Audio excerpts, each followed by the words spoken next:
제가 이번 주에 말씀을 묵상하다가 문득 떠오른 구절이 하나 있었습니다.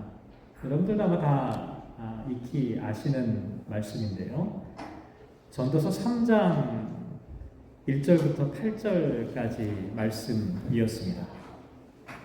범사에 기한이 있고 천하만사가 다 때가 있나니 날 때가 있고 죽을 때가 있으며 심을 때가 있고 심은 것을 뽑을 때가 있으며 죽일 때가 있고 치료할 때가 있으며 슬퍼할 때가 있고 춤출 때가 있으며 돌을 던져버릴 때가 있고 돌을 거둘 때가 있으며 안을 때가 있고 앉는 일을 멀리 할 때가 있으며 찾을 때가 있고 잃을 때가 있으며 지킬 때가 있고 버릴 때가 있으며 찢을 때가 있고 꿰맬 때가 있으며 잠잠할 때가 있고 말할 때가 있으며 사랑할 때가 있고 미워할 때가 있으며 전쟁할 때가 있고 평화할 때가 있느니라. 익히 하는 말씀이지만 이 말씀은 여러 번 묵상을 해도 그 의미를 되새기게 하는, 곱씹어 볼 수 있는 그런 말씀이죠. 그런데 저는 이 말씀을 묵상할 때마다 한 가지 아쉬운 생각이 있습니다. 그것은 수많은 때가 나오는데 그 때가 언제인지 알면 좋겠다 하는 아쉬움이죠.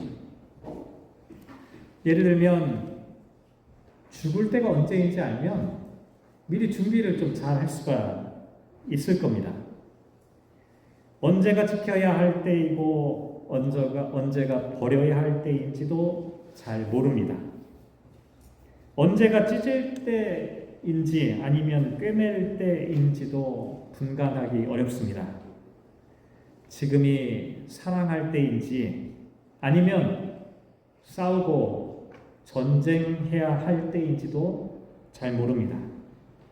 만약에 우리가 그때를 알 수만 있다면 실수를 좀 피할 수 있을 겁니다.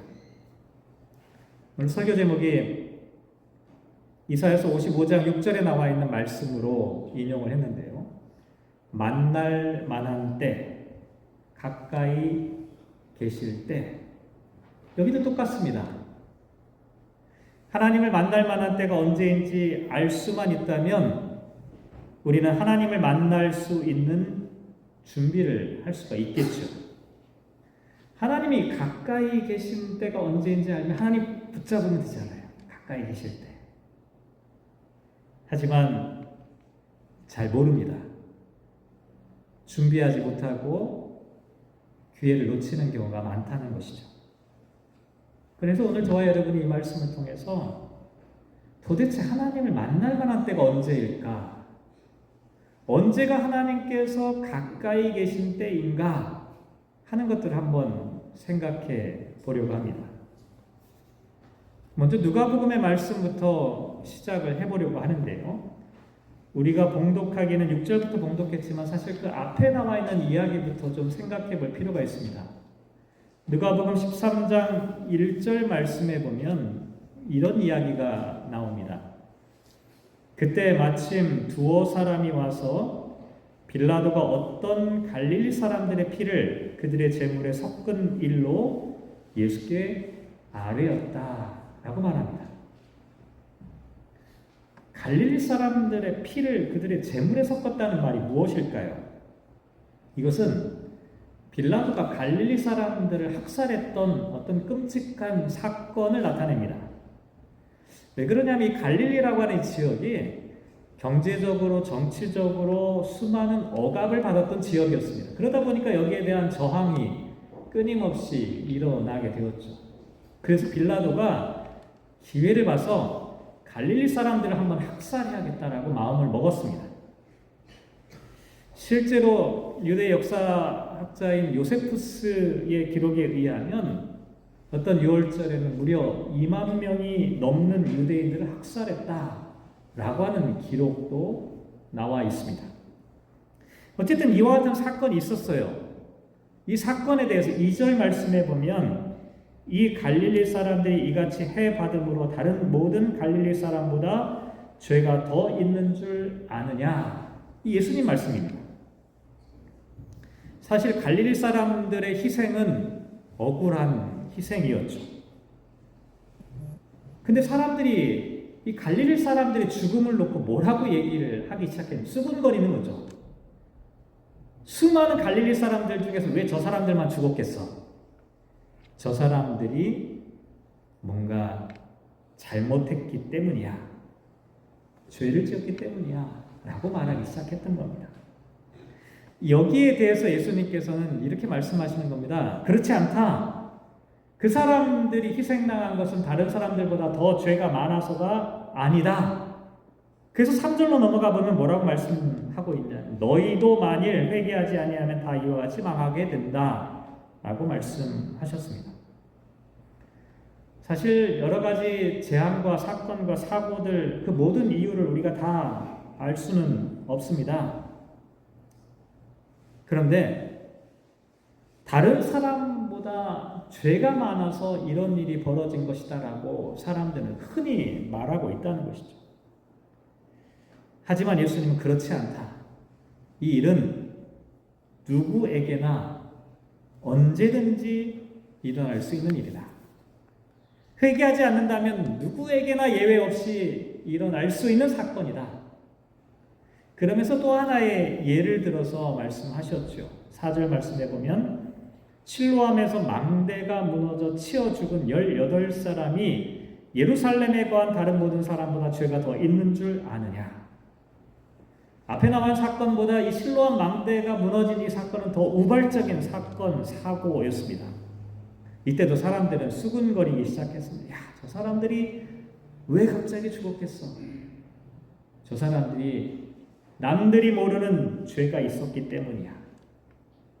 이번에도 예수님은 이렇게 말씀하셨습니다. 5절에 보면 너희에게 이르노니 아니라 너희도 만일 회개하지 아니하면 다 이와 같이 망하게 될 것이다. 사실 지금 이 순간도 마찬가지인데요. 이와 같은 일들은 예를 들자면 수도 없습니다. 얼마 전 한국에서 비행기 사고로 많은 사람들이 희생을 당했죠. 근데 혹시 아시나요? 하루에 비행기가 뜨고 내리는 편수가 몇 대인지 찾아봤더니 9만 3천 대의 비행기가 하루에 떴다 내렸다를 한다고 합니다. 수많은 비행기가 떴다 내렸다 하는데 왜 무안에 있는 그 비행기만 사고가 났을까요? 몇 년 전에 지진과 쓰나미로 수많은 사람들이 희생을 당했죠. 왜 다른 지역은 멀쩡한데 그 지역에서만 지진과 쓰나미가 나서 사람들이 몰살 당했던 것일까요? 여러분 코로나 기억나시죠? 수많은 사람들이 희생을 당했습니다. 그런데 참 묘합니다. 어떤 사람은 병에 걸려도 금방 회복됐어요. 그런데 어떤 사람은 그 병으로 죽었습니다. 왜 그 사람들에게만 이런 일이 일어났던 것일까? 사실 어떤 사건은 이유와 원인을 밝혀낼 수 있는 것도 있지만 그렇지 않은 것도 많습니다. 근데 사람들은 그저 이렇게 말하는 겁니다. 아, 저 사람들이 뭔가 좀 잘못했기 때문이야. 하지만 그 사람들이 더 많은 죄를 지었기 때문에 일어난 일은 결단코 아닙니다. 이거 참 말을 조심해야 됩니다. 우리가 심판과 저주의 말을 함부로 해서는 안 됩니다. 우리가 하나님이 아니거든요. 예수님도 마찬가지입니다. 그들의 죄 때문이 아니라 누구에게나 일어날 수 있는 일이다. 회개하는 사람들에게는 언제든지 발생할 수 있는 일이다. 이렇게 생각해도 여전히 우리에게는 의구심이 남게 되죠. 왜 이런 재앙이 그들에게만 일어났을까? 더군다나 이런 생각 한번 해보세요. 똑같은 사람, 똑같은 죄를 지은 사람이 있다고 한번 생각해 보세요. 똑같은 죄를 지었으면 똑같은 죄를 그 저지른 것에 대한 대가를 똑같은 재앙을 만약에 당하게 된다. 그러면 우리가 이거 페어하다. 아마 불평하는 사람이 아무도 없을 겁니다. 그런데 이상하게도 재앙을 당하는 사람과 그렇지 않은 사람을 딱 보면 똑같은 죄를 저질렀음에도 불구하고 어떤 사람은 멀쩡한 경우도 있다는 겁니다. 어떤 사람은 전혀 그런 죄가 없음에도 불구하고 이런 재앙을 당하는 경우도 있다는 겁니다. 그러니까 참 우리는 곤란한 생각을 하게 됩니다. 도대체 왜 이런 일들이 벌어지는 것일까? 사실 오늘 본문에서 예수님께서 말씀하려고 하는 포인트는 사실 이런 부분에 가 있는 것은 아닙니다. 왜 그 사람이 재앙을 당하고 그 사람은 재앙을 당하지 않는지 그거를 밝혀내려고 말씀하시는 게 아니라 어떤 사람들은 수많은 재앙 가운데서도 재앙을 당하지 않고 있는데 그 이유가 뭔 줄 아느냐라고 하는 문제를 말씀하고 있다는 것이죠.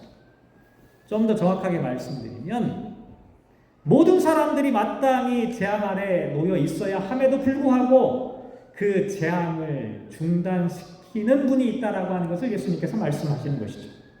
그래서 6절 이하에 나와 있는 열매 맺지 못하는 무화과 나무의 비유를 비유로 말씀하신 건데요. 그 비유를 보면 이렇게 시작합니다. 6절에 한 사람이 포도원에 무화과 나무를 심었다. 이게 말이 좀 이상합니다. 포도원이면 포도나무를 심어야 하잖아요. 그렇잖아요? 포도원이니까.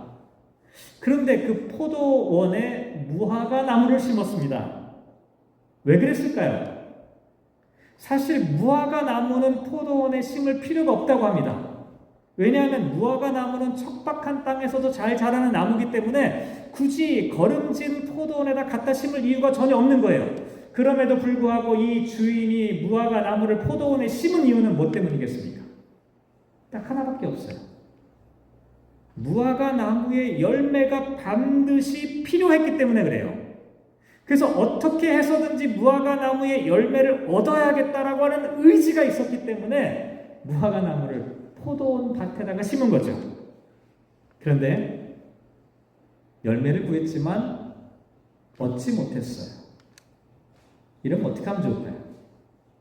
여러분이 포도원 주인이라면 어떻게 할까요? 7절을 보면 내가 3년을 와서 이 무화과 나무에서 열매를 구하되 얻지 못하니 찍어버리라. 어찌 땅만 버리게 하겠느냐. 이 당연한 얘기죠.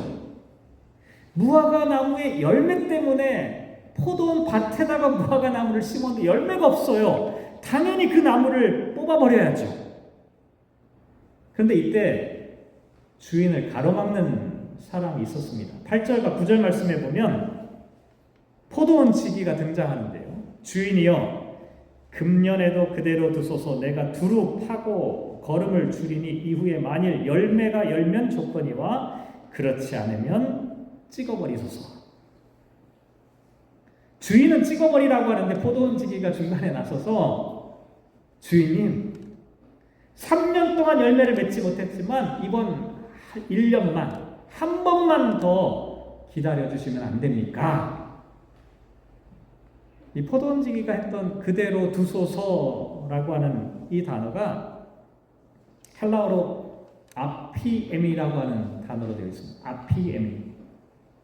그대로 두소서. 말 그대로입니다.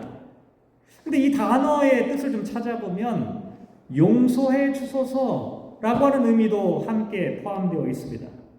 그래서 누가복음 23장 34절을 보면 예수님께서 마지막 십자가 위에서 남기신 말씀 가운데 어떤 말씀이 있냐면 아버지 저들을 사하여 주옵소서.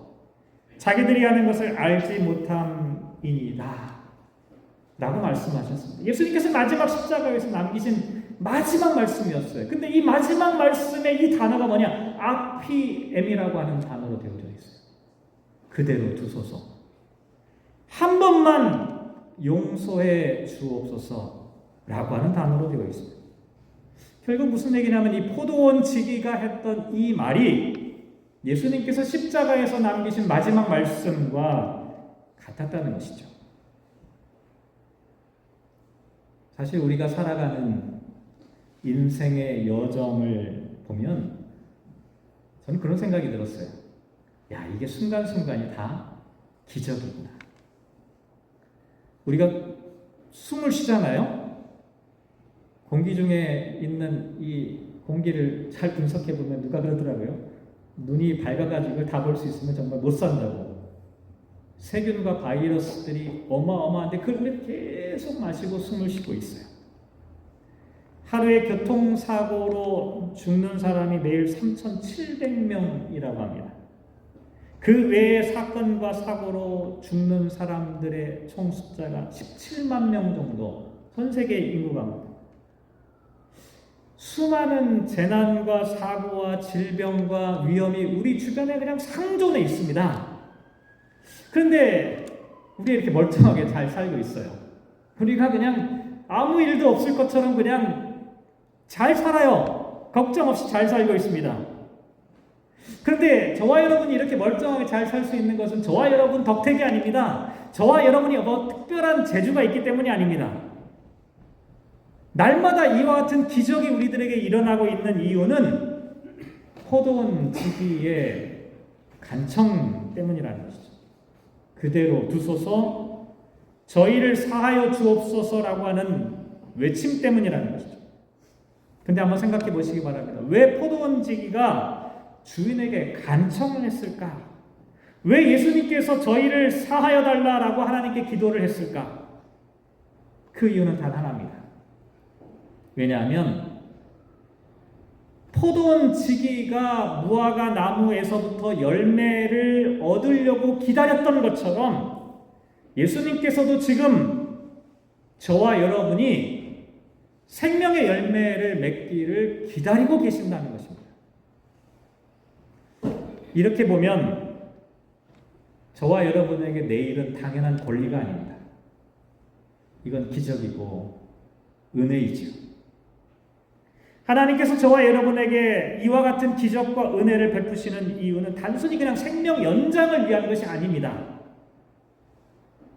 하나님께 가까이 갈 수 있는 기회를 통해 저와 여러분의 삶 가운데 맺어야 하는 하나님의 열매가 있기 때문이라는 것이죠. 그 열매를 하나님께서 기다리고 계신다는 것이죠. 이게 누가복음에 나와 있는 비유의 요지입니다. 이사야서 55장에 나와 있는 말씀도 살펴보면 매우 비슷한 내용이 들어 있습니다.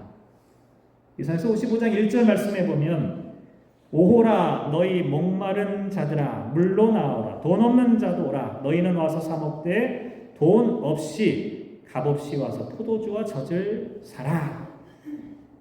여기 나와 있는 물이라는 게 뭡니까? 물은 정말 생존에 필요한 필수적인 것을 나타냅니다. 그런데 이 포도주와 젖이라고 하는 건 어떤 의미를 갖고 있냐면 인간이 물만 먹고 못 살아요. 밥만 먹고 못 살잖아요. 인간이 인격적으로 인간다운 삶을 살아가기 위해 필요한 것들을 나타냅니다. 그러니까 이 물과 포도주와 젖이라고 하는 것이 인간의 인간됨을 위해서 필수적인 것들을 나타내죠. 그런데 물과 포도주와 젖을 값없이 사라, 값없이 주겠다, 공짜로 주겠다라고 말씀하고 있는 것이죠.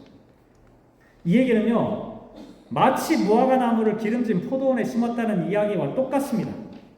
포도원은 어떤 곳이냐면 모든 조건이 완비된 곳입니다. 포도원에 심겨진 무화과 나무는 그냥 자라기만 하면 돼요. 걱정이 없어요. 마찬가지입니다. 값없이 돈이 없어도 물과 포도주를 사라라고 말하는 것은 그냥 하나님의 은혜 안에 있으면, 하나님의 그 영양분 가운데 있으면 여러분들이 충분히 잘 살 수 있다라고 하는 것을 말씀해 주고 있는 것이죠. 하지만 무화과 나무는 열매를 맺지 못했어요. 이스라엘 백성들도 마찬가지였습니다. 왜 그랬을까요?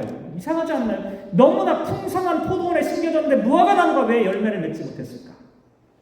그 이유를 이사야서 55장 2절에 이렇게 말합니다. 너희가 어찌하여 양식이 아닌 것을 위하여 은을 달아주며 배부르게 하지 못할 것을 위하여 수고하느냐. 제대로 양식을 받아가지고 그 양식을 통해서 나무를 키워야 되는데 참된 양식이 아닌 것을 추구하다가 시간과 정력을 다 소모하고 낭비해 버렸다는 것이죠. 그런데 왜 사람들은 하나님이 주시는 물과 포도주와 젖과 좋은 것과 기름진 것을 거부하고 오히려 양식이 아닌 것 배부르게 하지 못할 것을 위해 수고하며 살아가고 있는 것일까?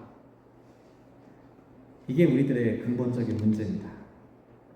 왜냐하면 삶의 방향성을 잃어버렸기 때문입니다. 이게 사실 성경에서 말하는 죄의 본질적인 의미입니다. 삶의 방향성을 잃어버리는 것이 죄입니다. 죄에 빠진 사람들은 내가 가야 할 방향을 모르는 길을 잃어버린 겁니다.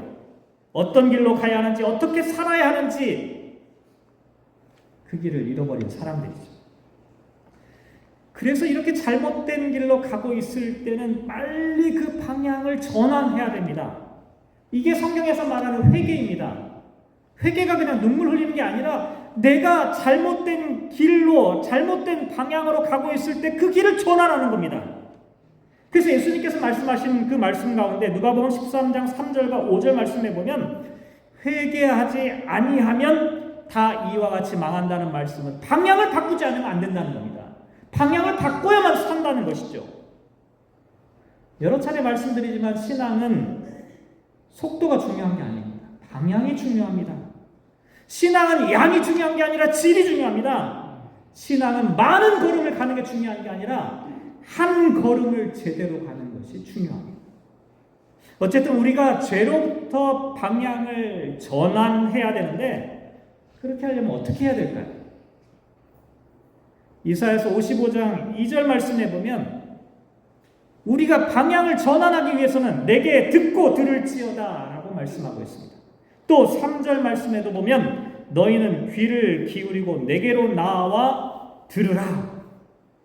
방향을 전환하기 위해서 가장 중요한 것은 들어야 합니다. 하나님의 말씀을 들어야만 내가 가고 있는 길을 제대로 찾아갈 수가 있다는 것이죠. 예를 들면 한번 운동 경기를 생각해 보시기 바랍니다. 경기장에서 열심히 막 선수가 뛰고 있죠. 그런데 경기장 밖에서 막 감독과 코치가 막 뭐라고 막 설명을 합니다. 아니 뛰는 사람은 운동선수인데 왜 밖에 있는 코치와 감독이 난리를 칠까? 왜 그럴까요? 실제 경기를 뛰고 있는 자기 자신은 내가 지금 어떻게 뛰고 있는지를 잘 모를 수가 있다는 겁니다. 감독과 코치는 이 사람이 지금 어떤 상태에 있는지를 누구보다도 정확하게 알고 그것을 코치해주고 가르쳐줄 수 있다는 겁니다. 우리도 마찬가지입니다. 인생의 경주를 살아가게 되는데요. 저와 여러분이 하나님의 말씀을 들어야 하는 이유는 아니 살기는 우리가 살잖아요. 우리가 현장에서 뛰고 있음에도 불구하고 하나님의 말씀을 들어야 하는 이유는 하나님께서 우리를 창조하셨기 때문이고 나보다 더 나를 잘 아시는 분이 바로 하나님이시기 때문입니다. 그래서 우리가 날마다 하나님의 말씀으로 양식을 삼아서 살아야 하는, 예수님께서 똑같이 말씀하셨어요. 기도를 가르쳐 주실 때 제자들에게 가르쳐 주신 그 기도 가운데 뭐가 있습니까? 일용할 양식을 위해 기도하라. 날마다 필요한 양식을 위해 기도하라고 말씀해 주셨습니다. 여기 나와 있는 양식이 뭡니까? 양식은 말 그대로 빵입니다. 그런데 이 라크마라고 하는 이 아람어 단어 안에는 우리가 일상적으로 먹는 밥, 떡, 빵 이런 의미와 함께 또 어떤 의미가 있냐면 이해, 도움, 지혜라고 하는 뜻도 함께 포함되어 있습니다. 위대한 어머니, 우리를 돌보시는 하나님, 이와 같은 의미도 포함되어져 있습니다. 다시 말씀드리면 우리가 날마다 일용할 양식을 위해 기도해야 하는 이유는 뭐냐면 매일 오늘은 무슨 반찬에 뭘 먹을까 걱정하고 고민하는 얘기가 아니라 우리의 삶을 진정으로 살찌게 하시는 위대한 어머니와 같은 그 하나님의 말씀으로 양식을 삼아서 살아야 한다라고 하는 것을 말씀하고 있다는 것이죠. 하지만 사람들은 그렇게 살지 못합니다. 기름진 포도원에 심겨졌지만 열매 맺지 못하는 무화과 나무처럼 열매를 맺지 못하고 있는 것이죠. 그래서 포도원 지기가 포도원 주인에게 간청하는 겁니다. 그대로 두소서. 오늘 이사야서 55장에도 똑같습니다. 6절 말씀에 보면 유명한 말씀이죠. 너희는 여호와를 만날 만한 때에 찾으라. 가까이 계실 때에 그를 부르라. 여호와를 만날 만한 때, 가까이 계실 때가 어떤 때일까요? 또 다른 기회이면서 동시에 마지막 기회를 나타내는 표현입니다. 하나님을 만날 만한 때, 가까이 계실 때는 마지막 기회가 될 수도 있는, 하나님께서 주시는 마지막 기회가 될 수도 있는 그때다. 오늘 사순절 세 번째 주일입니다. 예수님의 십자가 여정을 우리가 묵상하고 있죠. 그런데 왜 예수님께서 십자가의 길로 가셨을까? 그 이유는 단 하나입니다. 간청하기 위하여 십자가로 가셨습니다. 마지막 남기신 말씀, 아피엠이라고 하는 이 단어, 아버지 저들을 용서하여 주옵소서, 한 번만 더 기다려 주십시오, 또 다른 마지막 기회를 저들에게 허락해 주십시오라고 하는 간청을 드리기 위함이었습니다. 포도원지기이신 예수님은 포도원 주인이신 하나님께 이렇게 간청하였습니다. 그래서 그 덕분에 우리가 지금껏 잘 살고 있는 것이죠. 이걸 인간편에서 말할 때 뭐라고 말하는 줄 아십니까? 이걸 은혜라고 말합니다. 하나님 편에서 이걸 말하면 뭐라고 하는 줄 아십니까? 이걸 긍휼이라고 말합니다. 저와 여러분은 지금 하나님의 은혜와 긍휼 속에서 잘 살고 있는 겁니다. 그런데 저와 여러분에게 은혜와 긍휼을 베푸시는 이유는 저와 여러분에게 기대하는 것이 있기 때문인데, 그게 뭐냐? 하나님께서 기뻐하시는 생명의 열매를 맺기를 기다리고 계시는 것이죠. 하나님께서는 지금도 기다리고 계시는 겁니다. 탕자가 집을 나갔어도 여전히 그의 아버지가 그 자식이 돌아올 때까지 하염없이 기다리는 것처럼 이번만 하면서 계속해서 기다리고 계시는 것이죠. 이와 같은 사실을 알고 있다면 우리는 과연 어떻게 살아야 할까? 이사야서 55장 7절 말씀에 보면 이렇게 말씀합니다. 악인은 그의 길을, 불의한 자는 그의 생각을 버리고 여호와께로 돌아오라. 그리하면 그가 긍휼히 여기시리라. 우리 하나님께로 돌아오라. 그가 너그럽게 용서하시리라.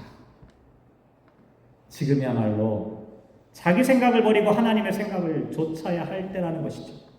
내 길을 고집하는 것이 아니라 하나님의 길을 좇아야 할 때입니다. 지금이야말로 우리를 위해 중보하시는 주님께로 돌아와야 할 때입니다. 지금이 바로 그때라는 것이죠. 지금이야말로 하나님을 만날 때, 하나님께서 우리와 가까이 계실 때라는 것이죠. 사랑하는 성도 여러분, 아버님께서 돌아가신 때를 말씀을 묵상하면서 한번 생각해 봤어요. 또 기회가 있겠지. 한국에 가면 언제든지 만날 수 있겠지. 그래, 다음번에 즐거운 시간을 보내면 되겠지. 그런데 몰랐어요. 그때가 마지막 때인지를. 그때가 언제인지 알 수만 있다면 저와 여러분이 후회하지는 않을 겁니다. 근데 오늘 우리에게 말씀해 주고 있습니다. 지금이 바로 그때입니다. 지금이 바로 우리에게 가까이 오신 주님을 만날 수 있는 때입니다. 간절히 바라기는 이때를 절대로 놓치지 마시기 바랍니다. 기도하겠습니다.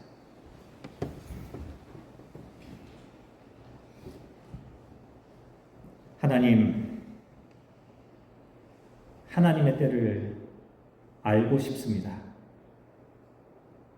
가까이 계시는 때, 만날 만한 때를 놓치고 싶지 않습니다. 하나님, 우리의 귀를 열게 하시고 마음문을 열게 하셔서 지금이 바로 그때라는 사실을 깨닫게 하여 주십시오.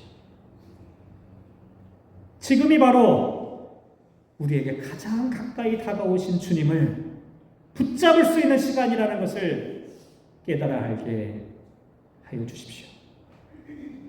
우리를 위해 하늘 보좌에서 여전히 중보하시는 주님의 그 간청 때문에 우리가 살고 있다는 사실을 한시도 잊지 않게 하여 주십시오. 우리를 향해 기대하시는 생명의 열매를 가득가득 맺어가는 우리들의 삶이 되게 하여 주십시오. 사순절 주님의 십자가의 여정 가운데 그 뜻과 의미를 되새기는 우리 모두가 되게 하여 주십시오. 함께 하시기를 간절히 소망하며 이 모든 말씀 예수님의 이름으로 기도합니다. 아멘.